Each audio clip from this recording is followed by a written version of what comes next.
Let's turn now to another big story most of us know even less about than drones. TPP, the Trans-Pacific Partnership.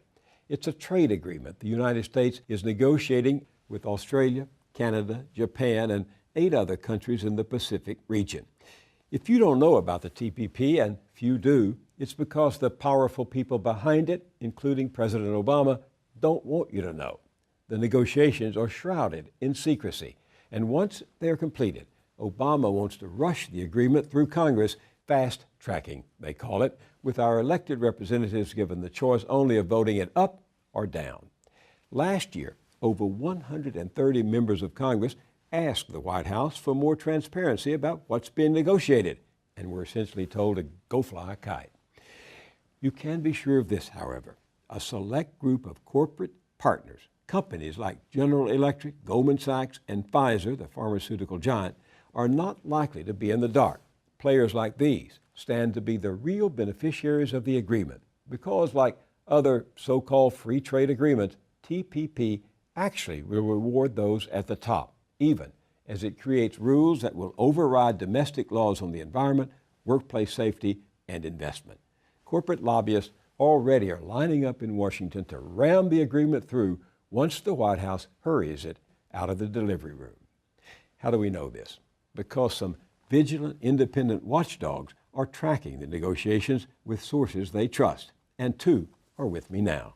Yves Smith is an expert on investment banking and the founder of Aurora Advisors, a New York-based management consulting firm. She runs the Naked Capitalism blog, a go-to site for information and insight on the business and ethics of finance. Dean Baker is co-director of the Progressive Center for Economic and Policy Research in Washington, D.C. He's been a senior economist at the Economic Policy Institute and a consultant to Congress and the World Bank. I rarely miss his blog, Beat the Press, and I'm a regular reader of his column in the Guardian newspaper. Welcome to you both. Thanks for having me here. 12 nations are involved in negotiating this treaty, and so far, hardly a peep or leak from inside. Why so much secrecy? Well, it's a very strange procedure here. Essentially what you've done is you've parceled out chunks of the agreement. So you have an agreement, a portion of it dealing with prescription drugs, you have a portion dealing with the internet, you have portions of it dealing with various aspects of environmental regulations, and you only have those parties to the table that are directly involved. When I'm saying directly involved, essentially the industry groups. So it's not as though we brought the environmentalists there to talk about what sort of environmental regulation we want around fracking. You have the industry groups, the oil and gas industry. They're sitting down there with their counterparts in the other countries deciding what sort of regulations you'll have on fracking. So it's a very peculiar way to go about doing a treaty, and I think if there were more public knowledge of it, people would be very unhappy. It's very peculiar to have this, an agreement of this importance be kept so much under wraps. One of the things that is known is apparently only 5 of the 29 chapters actually have anything to do with trade. So really it's a mistake to call it a trade agreement. This is really an agreement that's purpose is substantially to weaken nation-based regulation while at the same time strengthening intellectual property protections. So it's basically a gimme to companies on both ends. Well, if there is so much secrecy, how do we know what we don't know, to paraphrase Donald Rumsfeld? I mean, there have been some leaks from people involved in the process, so there have been bits and pieces that have come out. But it's very difficult to really know what is in there. They give limited access to members of Congress, and this again, Yves was making a comment about that. This really, to my mind, is quite a scandal. So even a member of Congress, our elected representatives, can't just go in there and say, let me see where this stands, where the latest text is. They can get limited access to parts of it. They can't bring their staff in, and they're basically sworn to secrecy. Some people have seen pieces. One of the groups that's been very on top of this has been a Washington, D.C. group called Public Citizen. And from the pieces they've been able to put together, they see that it, for example, will allow drug companies to increase prices, to extend their the term of their patent, so the patent protection will go longer. It'll be much longer before anything will become generic. It would restrict buying local of all sorts. So, for example, governments would not be able to, say we're only going to be able to buy from people in state or people in the U.S. It would make things like GMO labeling impermissible. It would weaken environmental regulations. For example, you couldn't say, gee, Chinese tilapia, we don't want to import that anymore because it's become too toxic.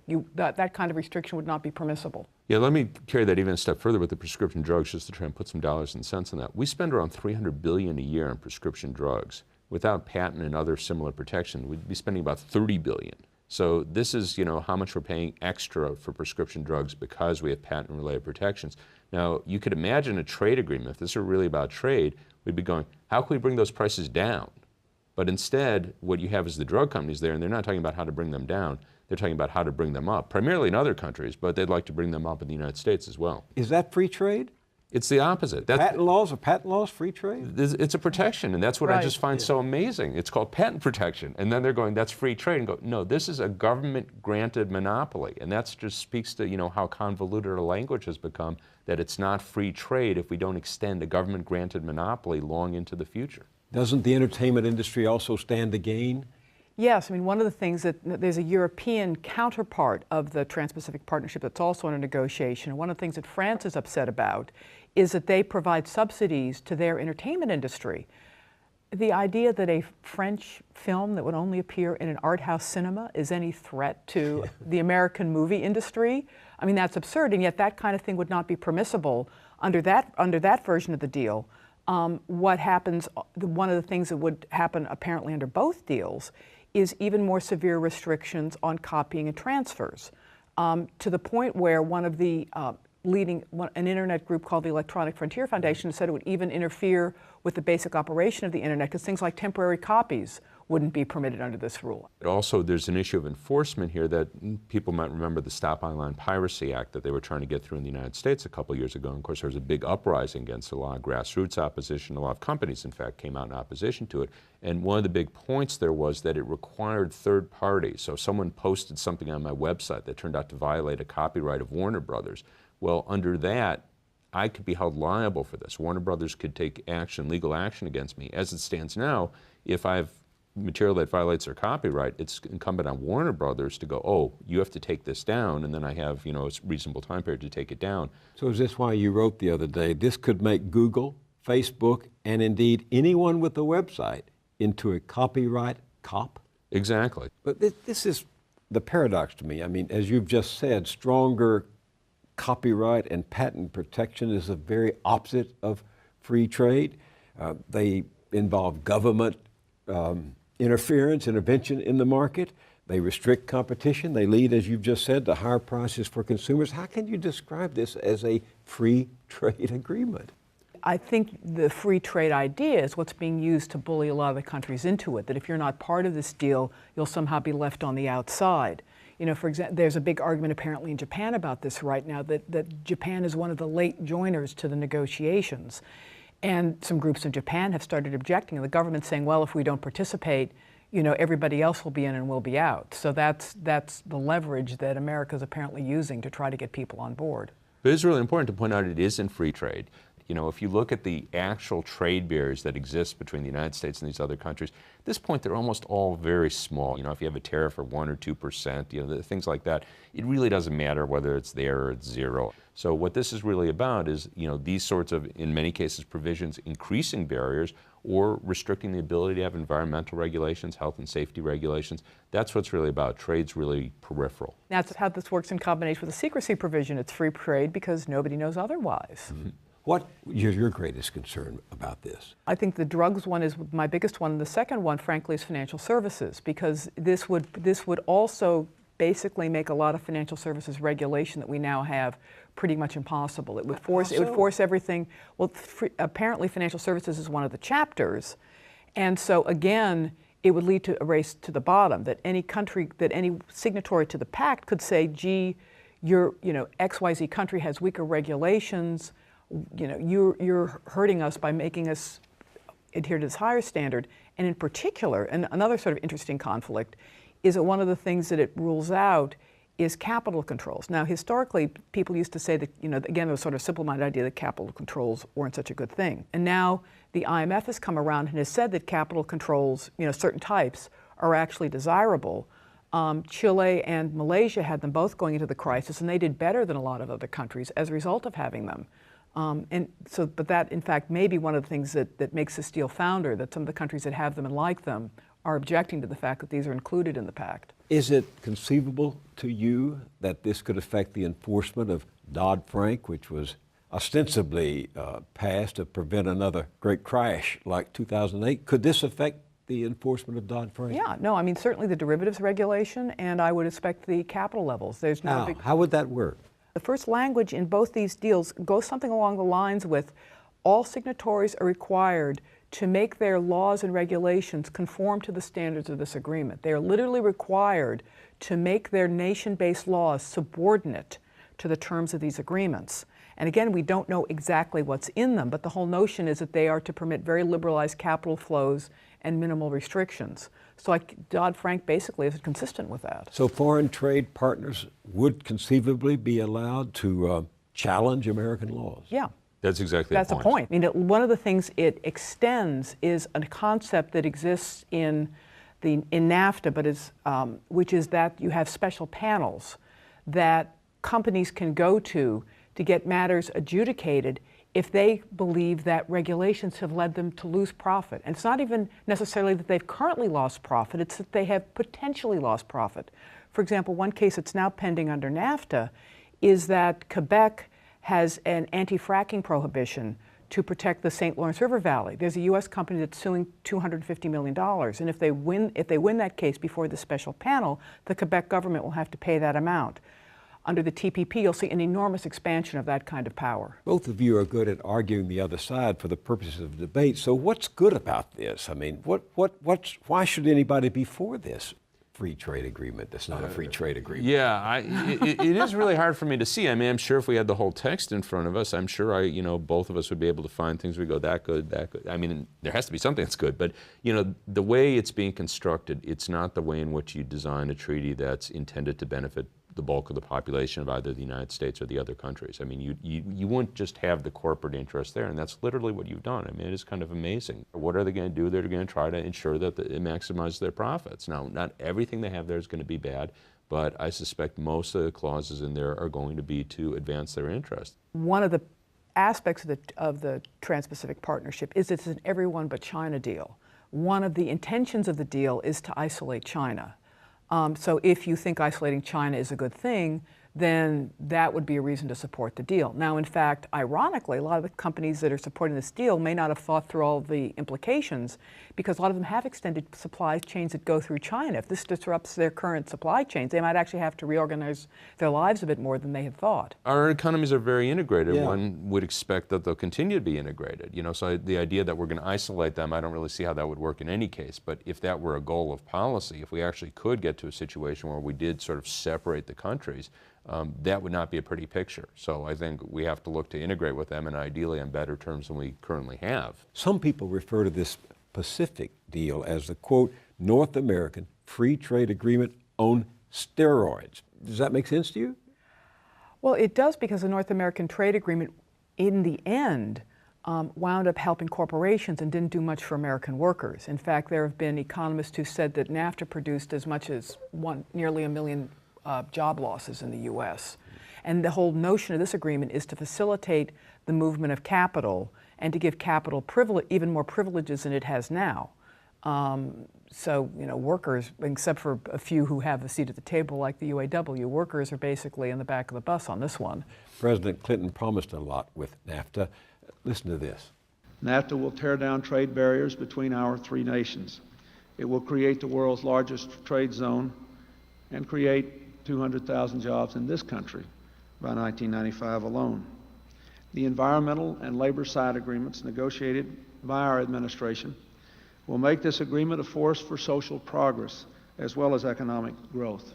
Did NAFTA bring us hundreds of thousands of jobs? Did we get better environmental and labor standards? What did we get? You'd be very hard-pressed to see us having gotten jobs from NAFTA. I mean, you had a number of companies you could identify that shift operations to Mexico, and that was clearly a main point of the agreement because there's extensive chapters on investment, and much of the agreement was about making it easy for, say, a General Electric, General Motors to shift their operations to Mexico and know that they would be guaranteed that there wouldn't be an issue of expropriation. They wouldn't have to worry about repatriating their profits. That was really a point of the agreement. So we did lose a lot of jobs to Mexico for that reason.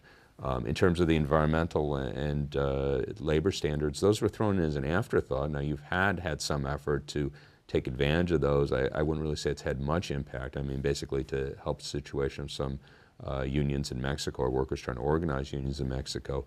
But those really were an afterthought, and they weren't intended. It's the way it's always treated. The investment stuff is serious. You don't play games with it. The labor stuff is like, oh, okay, you could talk about it. There's no real enforcement mechanism. No one's going to go to court and pay hundreds of millions of dollars in damage because they didn't comply with the terms of the labor conditions. Same with the environment, right? Exactly. There's nothing, and it's not that we couldn't put terms in. I mean, these are all intelligent people. If we wanted to put in terms with that agreement that had enforceable environmental standards, they would be there. And then if you had a situation where a company was breaking those standards, they would be paying very serious damages. That has not happened because of NAFTA.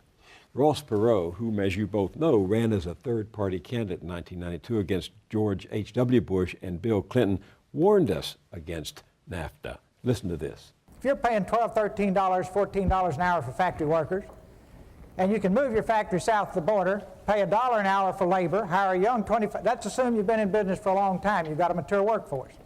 Pay $1 an hour for your labor, have no health care, that's the most expensive single element in making a car, have no environmental controls, no pollution controls, and no retirement, and you don't care about anything but making money, there will be a giant sucking sound going south. He was prophetic. Yeah.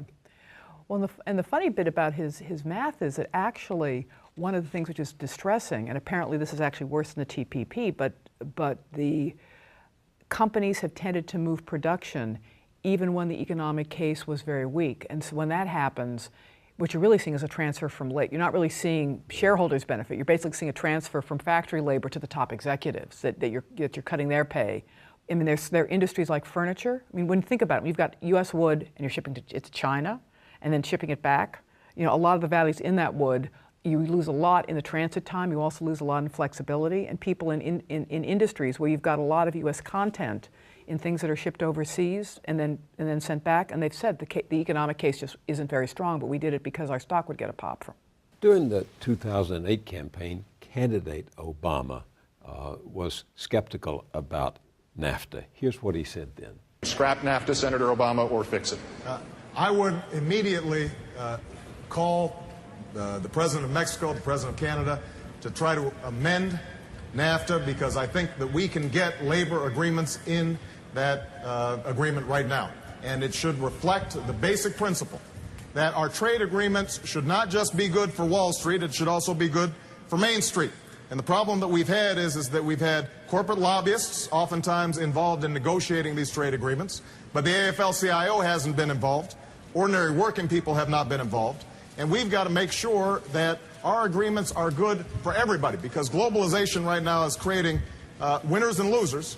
But the problem is it's the same winners and the same losers each and every time. What do you suppose is the influence on President Obama that caused him to reverse course on NAFTA and not fulfill what was a campaign pledge? Well, I think it's the nature of politics in the United States. I mean, it's not a secret. You know, you have very powerful politically, economically people who, you know, are pushing for this. And, you know, we saw this with Wall Street, you know, when President Obama first came into office. You know, at that point, you know, Wall Street is on its back, meaning the financial industry. And basically, President Obama had it in his ability to break up the big banks, totally restructure finance. He decided not to go that route. And his top advisors, well, Robert Rubin clearly had an enormous role, you know, was the top executive at Citigroup and formerly Goldman Sachs. He was not going to go that route because these were the people he was listening to. And I think that's continued to be the pattern throughout his administration, that he's listening to people, the corporate interest he was just talking about there. Those are the people who are steering the policy.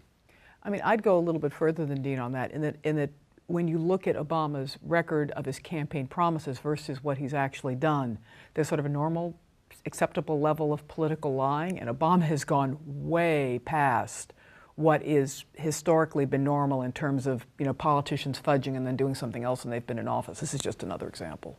Do you buy Dean's argument that it is the power of Wall Street? And it is... I think Obama's fundamentally a very conservative person. The idea that he ran as the anti-Bush because the country was desperate for somebody other than Bush.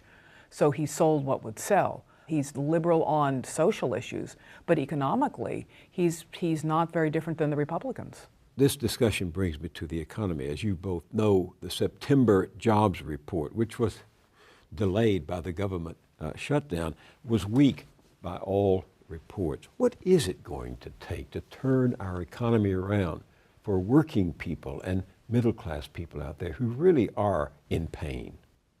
Well, we clearly need much more rapid growth, and it's just not on the agenda. And it's sort of like, they seem to be hoping, when I'm saying they, people in Washington, including the Obama administration, somehow something's just going to jump out of nowhere, and the economy doesn't work that way. So, if we're going to see more rapid growth, it's fairly narrow places it has to come from. Are we going to see some surge in consumption? Very hard to see. Is there going to be a surge in investment? Very hard to see. Basically, the government's the one entity that has the ability to boost the economy. By spending money. By spending money. Larger deficits, that's what it boils down to. And that's, you cannot say that. I mean, I've talked to people in the administration, talked to people in Congress, they go, oh, I'll get killed if I say that. Well, someone's got to say it because that happens to be true. Do you believe it? Absolutely. I mean, if you want to look at the economy in a very simple way, we'll just get rid of the import-export sector because for the U.S. this won't change the story. You've got households, you've got the government, you've got businesses. Households tend to be net savers because people save for retirement and emergencies. Businesses, we like to think of as businesses being net borrowers because businesses invest and spend. And then therefore, the notion is, the reason that a lot of people are opposed to government running deficits is that they're afraid that the government will borrow and crowd out business investment. The fact is that businesses, even in the last expansion under Bush, were net saving, which is, so basically capitalists aren't acting like capitalists anymore. They've gotten so short-term oriented. And in a weak economy, they pull in their horns, they don't spend a lot, they don't invest then either. And now we've got companies literally borrowing hundreds of billions of dollars. They've got record levels of cash. And what are they doing? They're buying back stock. So this is actually the time government should be running deficits, and yet it's anathema to say it politically. Why is that? I mean, it seems to me the other side has won the argument. Well, they've won it politically. What's striking is they've lost it completely in academic economics. This is an active area of economic research. At this point, there's been literally dozens of papers produced that show if we want to see growth in the economy today, the government's going to have to run larger deficits. So the opponents of big deficits say, no, that's going to undermine business confidence. So whatever the government does by way of increasing spending, we're going to undermine business confidence about consumer confidence, so that will offset it. People have studied this, and including the International Monetary Fund, which I mentioned here because not so much as they're just authoritative, but they tend to be conservative. You'd expect them to typically be on the opposite side of this. They've produced a number of papers showing that no, the current context, bigger deficits will lead to more growth, more jobs. But politically, you can't say that. And I will disagree with Yves on this because I do think trade actually could be part of this story, but here again, they can't talk about that. If you go to someone in the administration, to my view, if you want to see an improved trade balance, get the dollar down. Very simple. A lower value dollar means our goods are cheaper elsewhere in the world. Imports are more expensive to people in the United States, so we buy more domestically produced goods, fewer imports. Exchange rate policy is something they don't talk about. So the two things that could boost the economy, larger deficits, lower value dollar, are both things that they don't talk about. You both keep saying they don't talk about this crucial issue. They don't talk about that crucial issue. They don't take the stand and speak the truth to us. What's going on? I wrote something in 2010. I said that Obama believes that the response to any policy problem is better propaganda. And unfortunately, I think this is an illustration of that phenomenon. But is it better propaganda to be silent when people can't get jobs, the job growth is down, we need to spend money and they're not doing it? He won in 2012, even with a terrible economy. So it didn't seem to, running bad policies didn't seem to prevent him from getting reelected. And the people in positions of power, they're basically doing okay. I mean, the stock market's up, corporate profits are at near record highs. So, for the people who are in power, they're doing fine. So I'm not saying that they're all, like evildoers who want people to suffer, but, I've been, I'm sure you could turn on the news any day of the week and you'll hear a round table like this. You won't be there, I won't be there, Yves won't be there. And they'll go, look, we just have to get through a tough time. And invariably, the people at the table aren't experiencing a tough time. So it's saying, you know, those tens of millions of people that are either unemployed or partially employed, haven't had a wage increase in years, they're going to have to get through tough times. So there's a real disconnect. The people who are sort of making policy, passing judgment on policy, they're okay. It's all these people around the country that are really suffering who don't really have a voice. Yeah, I think it's even, and I think to amplify that, if you go to Washington, D.C., you know, it's incredibly prosperous. And most D.C. people, to the extent they leave D.C., they come to New York. And if you stay in the better heeled parts, if you stay in Manhattan, things look fine in Manhattan. Now, you have to not look out the window of the Acela. I mean, if you did, you'd see how bad things are. But, you know, it's very easy to ignore what's happening because, again, as Dean said, you know, these people all deal with other people who are basically doing fine, and they don't hear or have much contact with the people who are suffering. Well, this brings us to the upcoming big fight over Social Security and Medicare. Top Republicans are saying repeatedly that they will be glad to end the sequester, the across-the-board federal cuts that took place earlier this year, if Democrats agree to future cuts in Social Security and Medicare. How do you both think this is going to play out? Well, President Obama has indicated he's been willing to make cuts in both Social Security and Medicare, but I think he needs something more in taxes than the Republicans are prepared to give. So my guess is that you won't see that. But it does have me very concerned. These are openly on the table. And you look at the condition of today's elderly, I think you're really hard-pressed to say that they have too much money. I mean, for 40% of their people, 40% people over age 65, their Social Security check is more than 90% of their income. And these are checks that average a little over $1,200 a month. So to say that these people are doing so well, we should be looking to cut back their benefits or have them pay more for Medicare, that to my mind seems 180 degrees wrong track. No, I think to put it more bluntly, no one is willing to talk about the fact that Social Security and Medicare cuts equal having old people die faster. And that the proposals to do that are indirect, and they've labeled them in technical language so that most people won't realize that's what's happening. I mean, change CPI, you know, that's a my eyes glaze over term. Consumer Price Index. Right, and so that's the mechanism by which the Social Security is going to be cut, is that the cuts will basically lag the inflation that seniors experience. And yet, I can just show you the headlines. President Obama said the other day the country has to address, quote, long-term obligations that we have around things like Medicare and Social Security. The chair of the Senate Budget Committee, Patty Murray, Democrat from Washington State, says all issues are on the negotiating table. The number 2 Democrat in the Senate, Dick Durbin, told Fox News on Sunday that Social Security is going to run out of money in 20 years. Medicare may run out of money in 10 years. Let's fix it now. That's Dick Durbin, number 2 man in the Senate. I mean, it sounds like Democrats are in a bargaining mood. Absolutely. The one thing we have going for us is the vast majority of people across the country in both political parties are strongly opposed to these cuts. You know, so that is the thing they have to overcome. So you get 75, 80% of Republicans, Tea Party Republicans, are opposed to cuts to these programs. But just to take the specific points that, you know, Senator Durbin raised, if you look at Social Security, it's gone from being about 4% of our economy in 2000 to about 5% today. It's projected to be about 6% in 20 years. That's because we have an aging population, the baby boomers. We could handle that. That's not a big deal. But when you talk about Medicare, it's a totally different story. That's being driven by our healthcare costs. We spend more than twice as much per person as the average for other wealthy countries. We have nothing to show for it in terms of outcomes. We have to fix our healthcare system. So talking about we're going to take this from seniors is totally wrong-headed. Now, we can go back to our trade deal and say, okay, let's get lower-cost drugs. Let's get lower-cost doctors. There are things we could do to fix healthcare. I've been on panels with a lot of these people. They go, oh, but Dean, fixing healthcare is hard. Thought you were the tough guys. There's a piece of this that's even uglier, which is that the statistics that everyone relies on, you know, all the people that you quoted, come from the Congressional Budget Office. They're the more skeptical economists who've looked at them have actually found pretty serious problems with their forecasts. That even though they are, quote, nonpartisan in terms of not being affiliated with either party, they have in fact taken a very deficit hawkish approach to the way they put their numbers together.